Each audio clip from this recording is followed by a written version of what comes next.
this kind of stuff, so we'll get this on the road. First thing I've got to say, guys, welcome home. I really appreciate you guys, and I can learn a lot. Of course, I'm a slow learner. That's all right. You're from Tennessee, Jerry. All right, hey, well, first of all, let's do the Pledge of Allegiance. So if everybody will stand and remove their cover, please.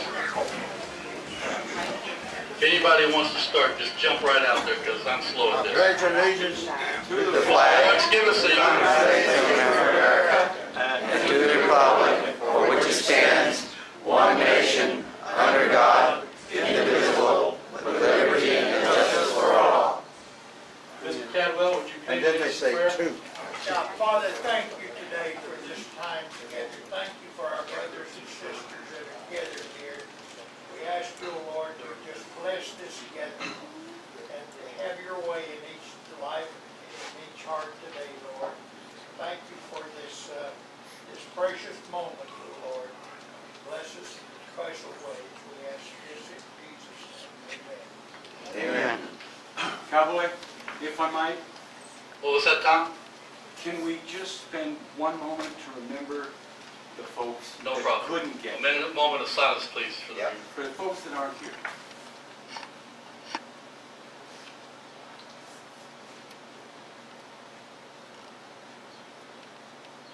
Thank you. All right, now we get this show on the road. It's 15 seconds of glory. All right, the first person I'd like to introduce is our Mayor of Weatherford, Mr. Dennis Hooks. Mr. Hooks, if you please come to the podium.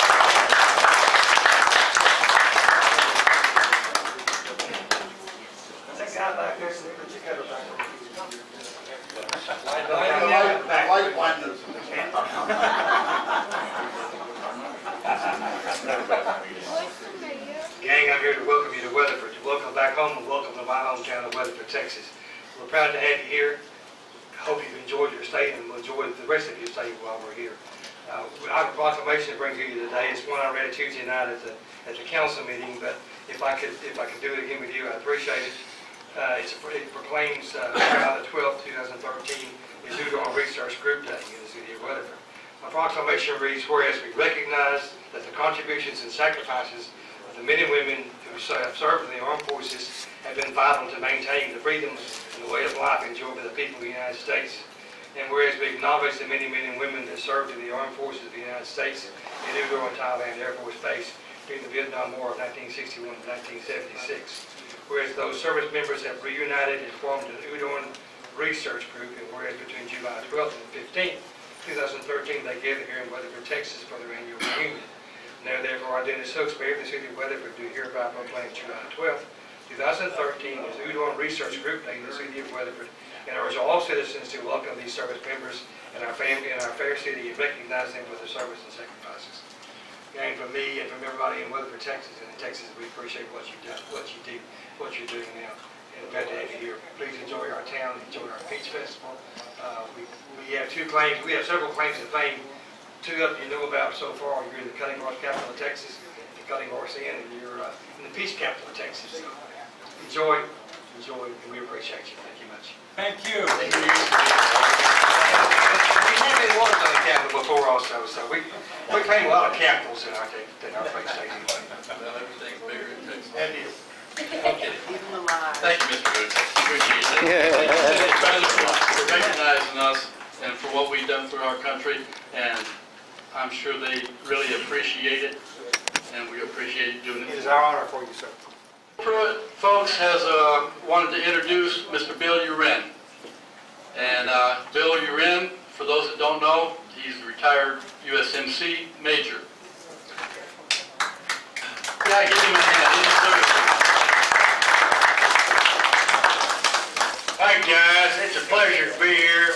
This is my first reunion. A lot of you guys I don't know, but I do know you on the link, URG link. It's such a pleasure to be here. I'm a Marine Corps veteran. I landed in Udorn, Thailand, March 21st, 1961.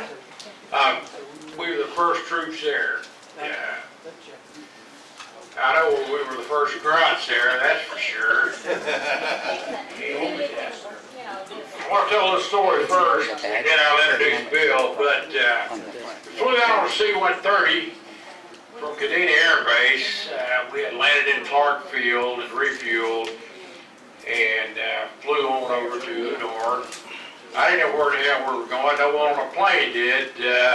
Bill probably did, I'm sure he did, I hope he did. But, the old gunnery sergeant, P.J. DeWire Jr., passed away not long ago. Passed another around. It said, you're about to land in Udorn, Thailand. I asked some of the guys, I said, where the hell is Thailand anyway? I'm an ignorant kid from Arkansas. I don't know that. Nobody. But anyway, we landed, and when the plane landed, they let the ramp down. I thought we'd all rush off. No, that didn't happen. Here, if you want to hold it. We Just put hold it on our right. full field transport packs, as they were called back then, all our gear, our helmets, our rifles, blouse boots, starch utilities, spit shine boots, and the gunny embarked us off the plane at step. And we got off the step, we fell in formation. Well, here's all these air wings and MAPS guys standing around thinking, God, what the hell is going on? Who are these guys? You know, where'd they come from? God, I hate to be a grunt. But anyway, it was a trip. But we had some young second lieutenant, first lieutenant, I'm sorry, Bill, handpicked by Colonel Stormy Section out of the 3rd Marine Regiment off Okinawa. His name was Bill Udorn. He's here today, and I'd like to introduce him now. Bill, would you come up, please? He's a fine fellow. Well, I stayed in the Marine Corps 6 years, and of all the officers that I served under, he was the nicest, most professional Marine I've ever met. A nice Marine? A nice Marine. Hard to come by, but here he is, ladies and gentlemen. I love him a lot. Thank you. Yeah, we were there, and actually it was earlier than March 31st because my platoon sergeant, who was, you mentioned, was Pat Dwyer. Pat Dwyer came to me prior to St. Patrick's Day and said, Lieutenant, and we were working 24/7, all day, all night, loading aircraft and all Closer day, to the all night, mic. standing guard. Oh, I'm sorry. Can't hear you, Bill. They want you to talk a little more closer to it. Okay, can you hear me now? Or? Yeah. Anyhow, he came to me and said, Lieutenant, it's going to be St. Patrick's Day coming up, and I have to get the day off. I said, well, you know, Colonel Johnson, who was the head of Marine Air Base Squadron 16, we were building a base for Air America. We didn't have as cute a pilots as Bill Gibson and Robert Downey Jr. when they made the movie. But anyhow, it's funny, I met a guy the other night at a party who was part of making that movie, and it wasn't shot in Udorn. The thing was shot up by Chiang Mai. I'm not quite sure why they went clear up there, but anyhow. If you happen to see through the movie that Air America. Better hotels. What's that? Yeah, better hotels, right? Anyhow, Dwyer came to me and said, hey, I have to have the day off. Well, the Colonel didn't trust, I think, his officers and staff NCOs, and so he had Dwyer and I doing one night at the base and one night in town patrol. So I said, well, okay, I'll have to go on the Colonel that he's letting me have the day off. So he said, well, I got it off in Korea, I kind of get it off here. So I know we were there prior to March 17th. But I think the point is that I had some really good troops. Really the best there ever was and the best there ever will be. I thought that. And they did everything that we asked them to do, which was not easy and very difficult under some very difficult conditions. You know, we arrived, set up our own squad tents. The wing gave us cots, which Marines don't normally have, but the swing with the wings, so we got cots. That was our big deal. And then the gunny went around and said, my gunny, Pat Dwyer, went around and said, we have to have some beer drinking, but our guys are working all night. And so he said to the colonel, how about if we drink in the morning? We'll drink in the morning, you know. You got to realize that Marine Corps gunnery sergeants are above and beyond camouflage and all that kind of stuff. So he got himself a PC, which is a kind of pickup truck, military type. And so he went into town, he got ice and Singer beer. Now, it wasn't like the stuff you got here.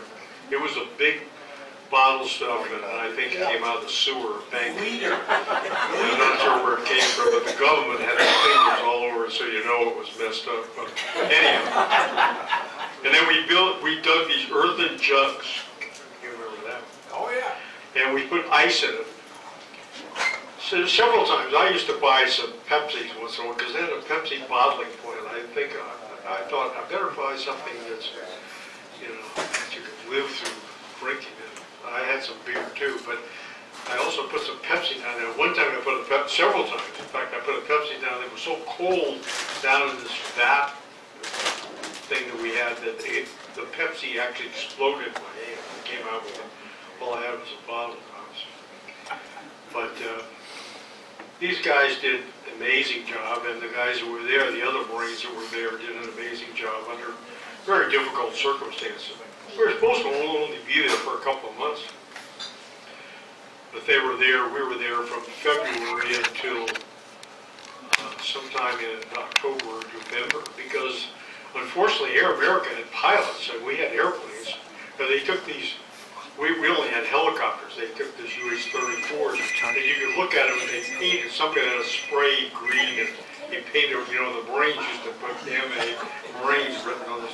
So if you look sideways, you can see it, but they sprayed over. They had plenty of pilots and corpsmen or crew chiefs. The problem they didn't have, they had no technicians. They had no guys like you, Air Force guys, who could, you know, fly in there and take care of everything. And so they had to keep our people there to keep the aircraft, the birds flying. It's like when you guys were there at Udorn, you came in and you kept those Phantoms going. I was in the Naval Air Reserve as a enlisted man before I was in the Marine Corps. And I used to work on F4U4s, which is a Corsair. And then we got Banshee jets. And, you know, working on those aircraft is really, you know, interesting, but it takes a lot of technical information and a lot of skills. And I think it's always interesting to think about what goes into making the Air Force operate. My brother retired from the Air Force. But the point is that think back to those days when you guys were draft bait, you joined the Air Force and ended up at Udorn. It could have ended up where I was, outside of Da Nang. Da Nang had a lot of Air Force planes. I used to watch those when I was on Hill 41 at 0600 in the morning. I used to watch those Phantoms heading north. They would take off and fly over our hill and head north. And, you know, the Air Force guys lost some guys here because we were in the rocket belt. We tried to stop the rockets coming into Da Nang, but we were not always successful. So there was a lot of Air Force guys that unfortunately paid the price. But just keeping those birds going, think about that. You guys went from, it's always interesting to me when you look and see guys and how you went from civilian life, you know, being a hippie to going in the Air Force, and all of a sudden you go through this training, and then you're all of a sudden assigned to this Phantom, and you've got to fix all these parts on it. It's not easy. Think about that. It may seem easy to you at the time, but it's really kind of an amazing feat when you really think about it. Well, I had guys in Vietnam. I had a Bravo Company, 1st Battalion, 7th Marines, 1st Marine Division. I'll just tell you one story and then I'll get the hell off of here. But I think this depicts the kind of guys that we had in Vietnam. I arrived in Vietnam in, it was either late August or the 1st of September in 1967. I worked my way down from the 1st Marine Division to the 7th Marines, and finally got Bravo Company's 1st Battalion, 7th Marines. And I took over the company, and we were on Hill 41 out in Indian Country. It was a bad place. And so one day, a couple of weeks after I'd taken over the company, we were running squad patrols and ambushes all night there and all day. And the gunny comes up, a gunnery sergeant I had by the name of Hunter, comes up and said, "Skipper, we got a problem. This young man here he's got a letter from his mother in West Virginia. And the FBI guys were out checking with her because he's a deserter." This is a true story. And I really started to laugh. I was tired, and I thought, it was hot, and I thought, you've got to be kidding me. I mean, here's this guy in the middle of no man's land, and he's a deserter. I thought you picked a hell of a place to desert to, but he was so serious and so upset that I didn't, let on that I was laughing about this whole thing. So I said, "Okay, Marine, just sit down here and let's talk about this." Because I'd been in the Marine Corps for almost 10 years, and I had done some administrative jobs, and so I knew a little bit about it. And I said, how did you get to Vietnam? And so I said, "Step back there and tell me how you got there. Let's start through this whole story so we can figure it out." Now, normally in a Marine Corps infantry company, the administration is done right at the company. So as a company commander, I would have done that right there. But the problem is, out in this war area, we had an adjutant who was the battalion S1, who was a former first sergeant, and he had commission now, and he took and had all the administrative work done on the battalion. So he had my first sergeant and some clerks over there in the battalion. I was several clicks away from him. So anyhow, the guy comes up and he starts telling me the story, and I said, "Okay, well, when did you get it?" He told me that, and I said, "Well, anything unusual happened when you were here in Vietnam?" He said, "Well, my dad died." He said, "I went home on emergency leave." I said, "Okay. So what did you do?" "Well," he said, "I went over to the adjutant, he gave me orders, and I went to Da Nang, got on an airplane, Air Force airplane, and they flew me back to Travis Air Force Base. Got to Travis, and I said, 'Did you check in with the Marine MATQ? They were the Marine liaison there.' And he said, 'Yeah, I did.' Because I knew about that, because I had been at the Marine Barracks at Treasure Island, and that liaison that was clear up at Travis was connected to my operation years ago, before that. And so I said, 'Well, what happened then?' 'Well, I went home and buried my father.' I said, 'Well, then what happened?' He said, 'Well, I got this letter from the Marine Corps that said, you're a sole surviving son, you will not report back to Vietnam, you will go to the nearest Marine Corps station or recruiter, and you will get orders in the States.' And I said, 'Well, did you do that, Marine?' And he said, 'No.' I said, 'Well, why didn't you do that?' Now, this is prior to Saving Private Ryan movie, with, what was his name, Hank and Tom Hanks. And he said, 'Well, I wasn't going to leave my buddies over there by themselves. I'm not going to leave them there.